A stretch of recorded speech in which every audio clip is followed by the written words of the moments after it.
For Footballers Only. This is all about the beautiful game, football. On here, we talk to players before they become professionals. We talk to professionals, we talk to coaches, and we talk to fans of the game. We also cover hot topics and present our views on football news. For Footballers Only is brought to you by the DCXI Project.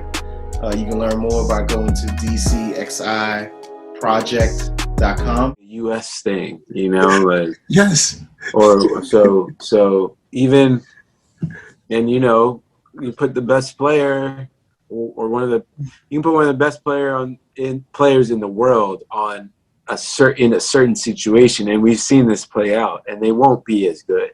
Yep. Right. So, and it's like a switch has been flipped. So yeah, there's no catch all. No club is going to serve every kid the best way, because every club culture is different. Even though we don't really talk about that, right? Every club culture does have nuances and different things based on where it is and all of that. So I think too much we're just in the mindset that, okay, I'm paying money. This is what I'm paying money for. It should work out. No, there's a lot of emotional, mental factors, that play into a kid's success in soccer, in football, right? Yeah. So I think that who cares if your kid is good? That doesn't mean he should automatically play for Bethesda, right? He may need to play for Alexandria. The best, and that's when, I don't know, some of it gets tricky because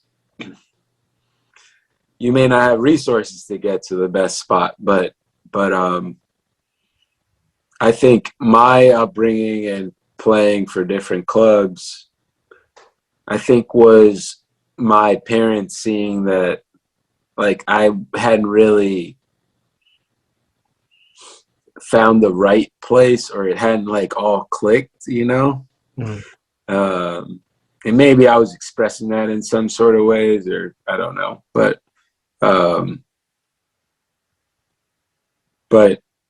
that is too much instilled in our culture. It's a laziness, to just go to the top clubs, quote unquote. You can't become a good player anywhere else. That's a joke, but we've bought into that idea. So I think the more we create our own systems, and we don't have to send players there, from minority or communities with lower resources. We don't have to send them to traditional pay-to-play white constructs. That helps some of it, and for the overall American construct, that affects a lot of kids, right? Not just minority kids. So I think it's just the mindset, right? Yeah. And then the transactional nature, right? Yeah. So the thing is, football is a global game, right? So even, I think what's missing a lot of times is when, it's easy to get kind of focusing on what's going on just here. But for instance, if you're a talented player, like we said, all the talented players, the Pulisic, etc., they all went, they had to leave and go, to Europe, etc. Mm-hmm. And there, it doesn't matter if you're white from Pennsylvania or black from Lagos, Nigeria. Can you ball?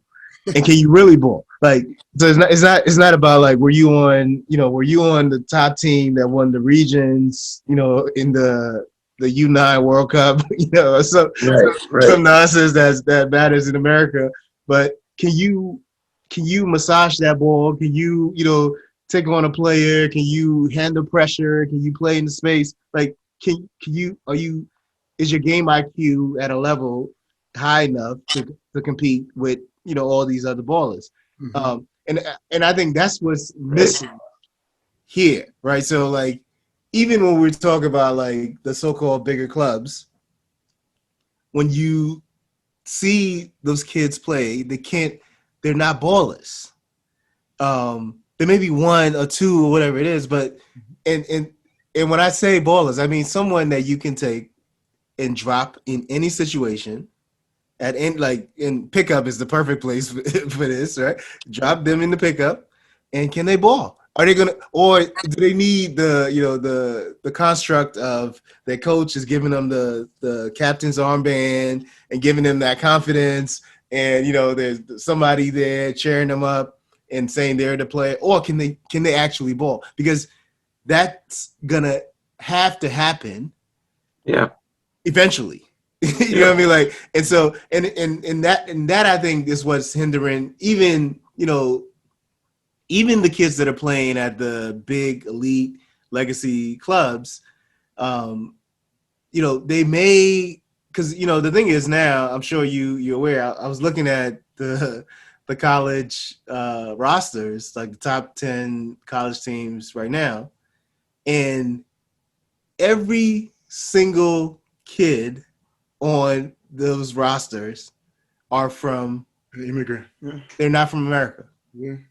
Even the Americans went to high school in Germany or France or Sweden, etc. And then, you know, then they're coming back to, so it's rare, like it's rare, you know, on a roster of 18 kids, there's maybe 2 Americans.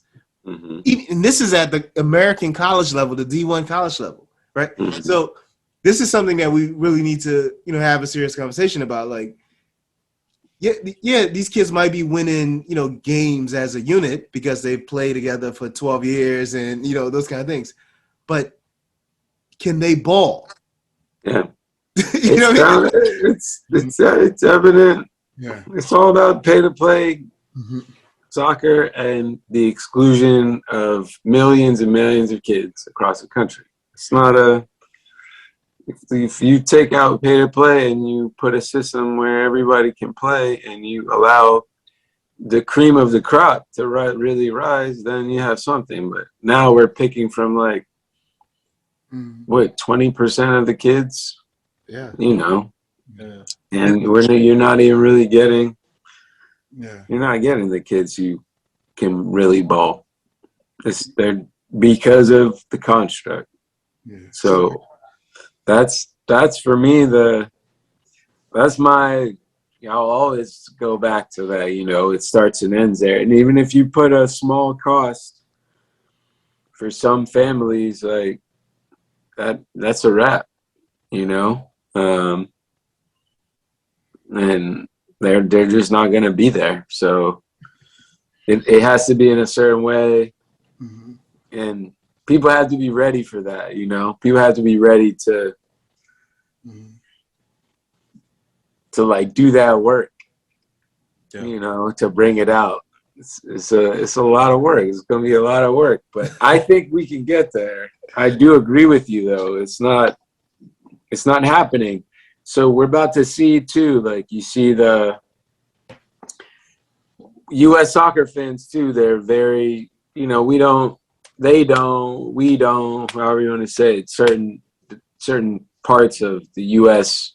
national team following, they don't acknowledge that things need to be better in different ways, right?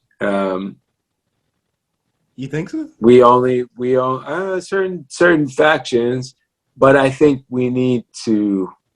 The only thing is left is to compete and see where everyone else is and see where we are. Yeah. With the women's team, I didn't watch any of those games, but I'm not surprised, you know, that they're not dominating, because this is what we're doing, you know. Even at the last World Cup, they won, but you could see that everyone else is catching up. Yo, you sound like Mike. So I'm sorry, Amir. Mike said the exact stuff you just said on the previous podcast. Yes, So but and then exactly what you just said you, about the women's team, by the way. Yeah, it's you can see it. So what? But I don't know who's doing what at the federation level to address that. And then so with the men's team, I think it's the same thing. We're facing big questions on both sides, and I think at the top, everyone wants you to think it's great because we got a Champions League winner, because we got players in Europe. None of that matters, you know. They need to qualify for World Cup. You know, I would have put a little bit more emphasis on this tournament, the Gold Cup, if I was Berhalter. And now we're getting off topic, but you know, you're seeing the cracks in the overall system. We didn't qualify for the Olympics. Nobody's really talking about that. You know what I'm saying? that's crazy. But so like, okay, what's the? You're right, Mike. What you're saying is right. That identity of the American player, the swag, the whatever you want to call it, man, it's lacking. I don't know who's gonna bring it back. I mean, I have a yeah. I keep saying this.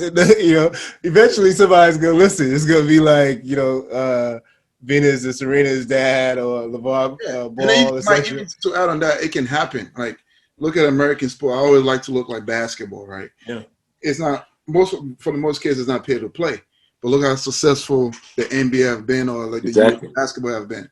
So if that one sport can be done, soccer definitely is a global sport. It can be done here. Yep. What we're waiting for, that's the question. Hey. My bad for cutting you off, man. No. I mean, no, it's. I mean, I think it's unfortunate because, you know, it sets up I see these kids, you know, like the kids at the bigger programs or the legacy programs, and, you know, every now and then we would. I mean, sometimes even some of our, like, you know, some of the kids we were that got plucked, right? That go to the bigger and over like a 2 or 3 year program period, they have grown older in age, but have not developed. And they've also starting to take on that mindset that the rest of their team is taking on. And then they come and we play pickup, and they are just like, you can't even see them, or you know. Yeah. And so then you're like, what happened? Right? Like, this kid had. It's obvious though. Yeah, I know. And so what I'm saying is like, it's an unfortunate thing because, like, the kid may have won states or even regions, or, you know, like all the accolades, etc. That really doesn't matter. Yeah, all those things that don't matter. And then so now what I've been trying to tell parents is this: if your kid has talent and you think your kid has talent and the kid is really interested in pursuing this at the highest level, what you should focus on is really putting this kid in an environment that they are going to develop. Not win, develop. Right? Hand in hand, sometimes well, no, like, so that and that could be the confusing thing, right? So it is. So some people would think, oh yeah, we win states, we won this, etc. But the kid, I mean, the player has not developed tactically, technically, etc. They can play their position within that team. Yeah. Right? But now at 16, 17, 18, if they can really play, let them go for a tryout at one of the big European clubs, you know, all the academies.